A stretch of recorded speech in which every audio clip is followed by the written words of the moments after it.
بسم اللہ الرحمن الرحیم۔ آج کا ہمارا ٹاپک ہے the president of the people's republic of China, یعنی چائنا کے صدر کے جو اختیارات ہیں ان کو ڈسکس کیا جائے گا۔ All the executive powers under the constitution belong to president of republic, vice president and the state council. The head of the state is termed as president of republic who is elected for a period of 5 years by the National People's Congress. It also elects for the same period as Vice President. Both of them can hold office not more than 2 terms. عوامی جمہوریہ چین میں صدر کا عہدہ بڑی اہمیت کا حامل ہے، کیونکہ جب 1967 میں اس عہدے کو خالی کر دیا گیا تو اس کمی محسوس کرتے ہو 1982 کے آئین میں اس کو دوبارہ بحال کیا گیا۔ اس لیے تمام ایگزیکٹو پاورز کا حامل اب چائنی صدر ہوتا ہے۔ یہ 5 سال کے لیے منتخب ہوتا ہے۔ نیشنل پیپلز کانگریس اس کا انتخاب کرتی ہے۔ اس کا دورانیہ اور وائس پریزیڈنٹ کا دورانیہ سیم ہوتا ہے، اور دونوں افراد جو ہیں 2 ٹرم سے زائد مرتبہ منتخب نہیں ہو سکتے۔ Relevant provisions. Article 79 to 84 of the Constitution of Republic of China deals with the President of China. Interpretation of term President. According to Black's Law Dictionary, the chief political executive of government is the head of state. Black's Law Dictionary میں اس کی definition یہ کی گئی ہے کہ chief political executive officer government کا جو ہے وہ ہیڈ آف اسٹیٹ ہوتا ہے۔ اس کے صدر کے امیدوار کے لیے کچھ شرائط ہے جن کا ذکر سیکشن 9 میں واضح طور پہ کیا گیا ہے۔ اس کی ایج 45 ایئر ہو، چین کا رہائشی ہو، امیدوار ووٹ ڈالنے کی اہلیت کا حامل ہو۔ ٹینیور اور چین کے صدر کے عہدے کے لیے 2 سے زائد بار کا اختیار حاصل نہیں۔ اس کے علاوہ 50 سال کے لیے صدر کی نامزدگی ہوتی ہے، پھر بھی کانگریس صدر یا نائب صدر کو برطرف کر سکتی ہے۔ اگر صدر کا عہدہ خالی ہو تو نائب صدر اس کا عہدہ سنبھال لیتا ہے۔ The president and the vice president of the people's republic of China are elected by the National People's Congress. Citizens of the People's Republic of China who have the right to vote and to stand for election and who have reached the age of 45 years are eligible for election as President of National People's Congress, Vice President of the People's Republic of China. The term of office of the President and Vice President of the People's Republic of China is the same as that of National People's Congress.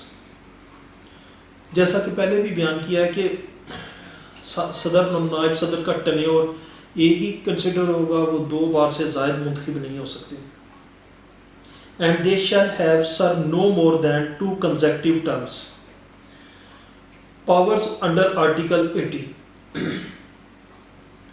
The President of the Republic of China follow the decisions of National People's Congress کے فیصلوں کو follow کرے گا، and it standing committee promulgate statutes appoint اور remove the premiers, vice premier, state councillors. Vice president جو ہے وہ standing committee کے فیصلوں کو بھی فالو کرے گا، آئین کا نفاذ کرتا ہے، اپائنٹمنٹس کرتا ہے، ریموو کرتا ہے، برطرف کرتا ہے، پریمیئرز کو، وائس پریمیئرز کو، اسٹیٹ کاؤنسلرز کو، منسٹرز انچارج منسٹرز کو اور کمشنرز کو۔ Auditor General and Secretary General of the State Council confers state medals and titles of honors. صدر جو ہے آڈیٹر جنرل کو، سیکرٹری جنرل کو میڈلز، سوینئرز اور اعزاز عطا کرتا ہے۔ Issue special order of special pardons, خصوصی معافی کے احکامات جاری کرتا ہے۔ پروکلیمز entering the state of emergency, proclaim a state of war and issue mobilization order. صدر جو ہے وہ ملک میں ایمرجنسی کا نفاذ کر سکتا ہے، حملے کی صورت میں ملک میں حالت جنگ کا اعلان کر سکتا ہے، اور آرمی کو موومنٹ کے آرڈر دے سکتا ہے۔ Fries and duties under article 81 The President of Republic of China on behalf of the people of Republic of China engage in activities involving state affairs and receive foreign diplomats representatives۔ President republic of China کا China کے لوگوں کے behalf پر مختلف ریاستی سرگرمیوں میں حصہ لیتا ہے، بیرون ملک سے آنے والے سفیروں کے ڈاکومنٹس ریسیو کرتا ہے، اسٹینڈنگ کمیٹی کے فیصلوں کو فالو کرتا ہے، and ratifies of abrogate treaties and important agreements concluded with foreign states. یہ توثیق کرتا ہے فیصلوں کی ان معاہدوں کو منسوخ کرتا ہے جو غیر اہم ہوتے ہیں یا چین کی سالمیت کے لیے مستقبل کے حوالے سے کوئی زیادہ فائدہ مند نہیں ہوتے، ان معاہدوں کو ختم کر دیتا ہے۔ ہی ریکالز فلینتھراپی ریپریزنٹیٹیوز، وہ فلینتھراپس کے نمائندوں کو بلاتا ہے۔ ڈسمسل پاور، وزیر اعظم، نائب وزیر اعظم، وزراء، کمیشنوں کے انچارج، ریاستی کونسلرز، آڈیٹر جنرل کو صدر معزول کرنے کا اختیار رکھتا ہے۔ مندرجہ ذیل سب عہدیداروں کی تقرری کا اختیار بھی صدر کے پاس ہے۔ قوانین کے اختیارات، چین کا صدر عوامی نیشنل کانگریس اور اسٹینڈنگ کمیٹی کے بنائے ہوئے قوانین کو نفاذ کرتا ہے۔ چین کا صدر مجرموں کی سزا کی معافی کا اختیار بھی رکھتا ہے۔ Vice president under article 82 the vice president of the people republic of China assist the president in his work. Vice president people republic of China کا وائس پریزیڈنٹ کی مدد کرتا ہے۔ The vice president of the people republic of China may exercise such function and power of the president and the president may entrust to him. Vice president جو ہے وہ ایسے functions اور پاور بھی ایکسرسائز کرتا ہے پریزیڈنٹ کی جو پریزیڈنٹ اس کے حوالے کرتا ہے۔ چین کا صدر ریاستی تمغے اور انعامات دینے کا اختیار رکھتا ہے۔ صدر دوسرے ممالک کے سفیروں کی اسناد سفارت وصول کرتا ہے۔ صدر چین کے سفارتکاروں کو واپس بلانے کا اختیار رکھتا ہے۔ Transition of power article 83 The President and Vice President of the People Republic of China exercise their power and function until the new President and Vice President elected۔ President اور vice president republic of China کا اپنی تمام powers قوت کو استعمال کرتا ہے جبکہ نئے صدر اور نئے نائب صدر کا انتخاب عمل میں نہیں آتا۔ Presidential succession under article 84 In the event that the office of the President of People Republic of China falls vacant, the Vice President of the People Republic of China succeed to the office of the President۔ اگر کسی وجہ سے president کا عہدہ ختم ہو جاتا ہے یا اس کی سیٹ ویکنٹ ہو جاتی ہے تو وائس پریزیڈنٹ اس کا جانشین کنسیڈر ہوگا۔ جنگ اور مارشل لا کے اختیارات، چین کا صدر ملک میں مارشل لا کا نفاذ کرنے کا اختیار رکھتا ہے، جنگ شروع کرنے کا اعلان کر سکتا ہے، جنگ کے خاتمے کا اعلان کر سکتا ہے، صدر دوسرے ممالک سے معاہدہ کرنے کا اختیار رکھتا ہے اور پرانے معاہدوں کو تنسیخ کا اختیار بھی اس کے پاس ہے۔ In the event of the office of the Vice President of the People's Republic of China falls vacant, the National People's Congress shall elect a new Vice President to fill the vacancy۔ اگر اسی طرح voice president کی set خالی ہوتی ہے تو national people's Congress نئے vice president کے انتخاب کے لیے الیکشن کا انعقاد کرے گی۔ In the event that office of both the President and the Vice President of the Republic of China falls vacant, the National People's Congress shall elect a new President and new Vice President۔ Prior to such election, the Chairman of the Standing Committee of National People's Congress shall temporarily act as the President of the Republic of China۔ اگر کسی وجہ سے president یا vice president کا عہدہ خالی ہو جاتا ہے تو الیکشن ہونے سے پہلے chairman standing committee national people's congress کا ہیڈ جو ہے وہ عارضی طور پر پریزیڈنٹ اور ریپبلک آف چائنا کا ڈیوٹی پرفارم کرے گا. To conclude that the President and the Vice President of Republic of China are elected by the National People's Congress. اس تمام ڈسکشن سے ہم یہ نتیجہ اخذ کرتے ہیں کہ پریزیڈنٹ اور vice president republic of China کا انتخاب نیشنل پیپلز کانگریس کرتی ہے. The President of the People's Republic of China is follow the decision of the National People's Congress and its standing committee. President republic of China کا جو ہے follow کرتا ہے national people's Congress اور اس کی اسٹینڈنگ کمیٹی کے فیصلوں کو اینڈ پرومولگیٹس اسٹیچوئٹس اور آئین کے نفاذ کو یقینی بناتا ہے. اب ہم چائنا کے جوڈیشل سسٹم اور اس کی جو فنڈامنٹل رائٹس سٹیزنز ہیں اس کو بھی تھوڑا سا ڈسکس کریں گے.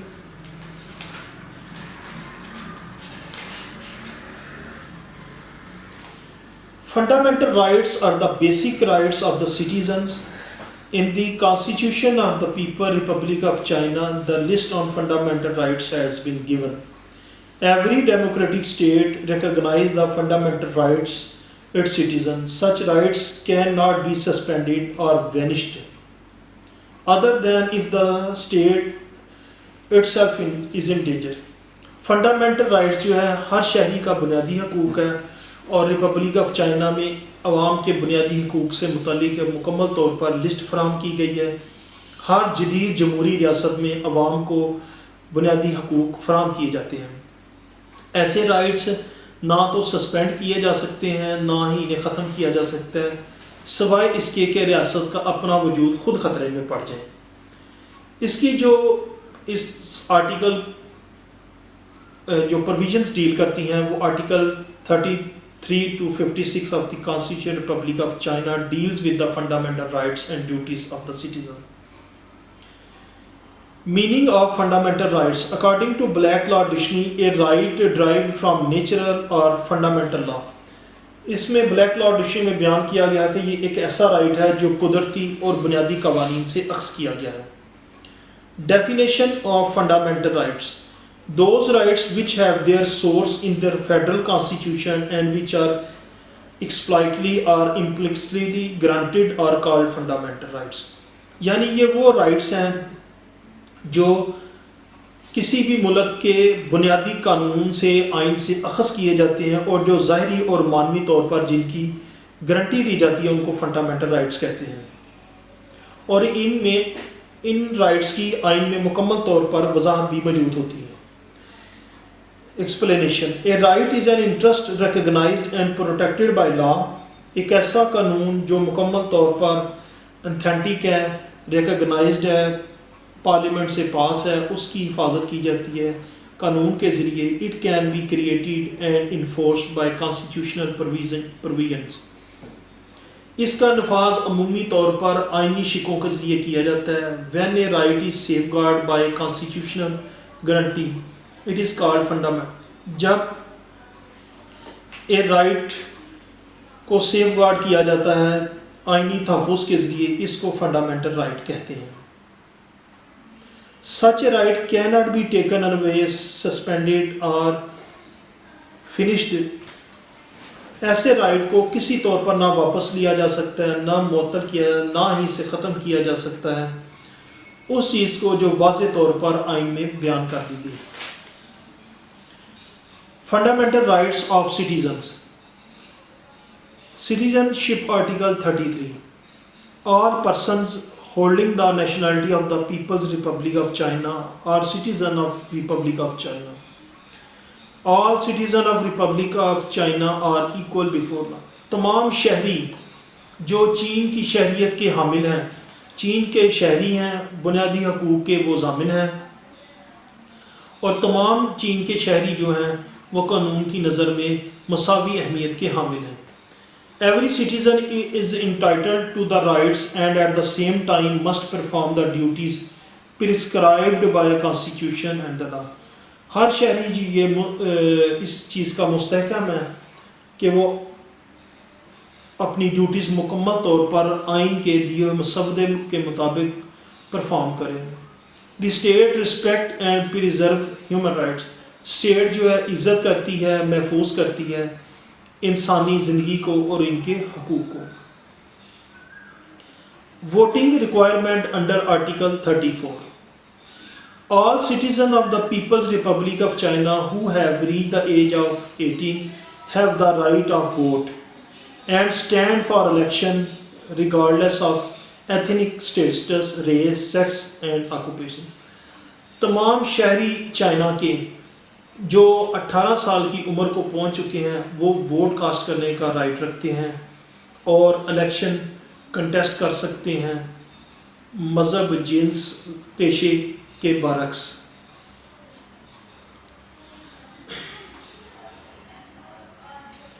Freedom of speech, press, assembly. Article 35.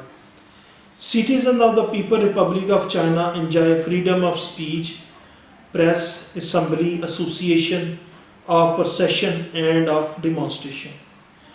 China کے شہری جو ہیں لطف اندوز ہوتے ہیں، انجوائے کر سکتے ہیں تحریر و تقریر کی آزادی سے، انجمن ایسوسیشن سے، مناسب احتجاج اور جلسے جلوس کے عمل سے. اب ہم تھوڑا سا چین کے عدالتی نظام کو ڈسکس کریں گے. چین کا عدالتی نظام نہایت مؤثر ہے کیونکہ یہاں پر ہر مجرم کو اس کے کیے کی سزا ملتی ہے، اس لیے وہاں جرائم کی شرح بہت کم ہے. یہاں ہر شخص کو بلا تخصیص انصاف فراہم کیا جاتا ہے. چین میں 1980 میں 6 بنیادی قوانین ترتیب دیے گئے ہیں. چین میں قانون کی بالادستی قائم ہے. چین میں 3 قسم کی عدالتیں کام کر رہی ہیں: public courts, superior courts and special courts. Public courts عوامی عدالتیں جنہیں کہا جاتا ہے. چین کی عوامی عدالت ایک صدر، نائب صدر، ججوں، تخمینہ کمیٹی پر مشتمل ہے. یہ عدالتیں 30 سے لے کر 2000 عدالتوں پر مشتمل ہیں، یعنی تقریباً 2000 عدالتیں چائنا میں اس طرح کی قائم ہیں. ان عدالتوں کا سربراہ علیحدہ ہے. چین میں ان عدالتوں کی ذمہ داری ہے کہ وہ مجرم کی زبان کی تشریح کے لیے مکمل طور پر مہارت یافتہ مترجم فراہم کریں، کیونکہ ملزم اپنی زبان میں ہی بیان دے سکتا ہے. مجرم کو اپنا دفاع کرنے کا پورا حق ہے. چین میں پریفیکچر خود مختاروں شہروں کی 2 انٹرمیڈیٹ عوامی عدالتیں قائم ہیں. چین کی عدالتیں کسی کے زیر اثر نہیں، بلکہ یہ فیصلہ کرنے میں مکمل طور پر کار خود مختار ہے اور اس کا ہر فیصلہ انصاف پر مبنی ہوتا ہے.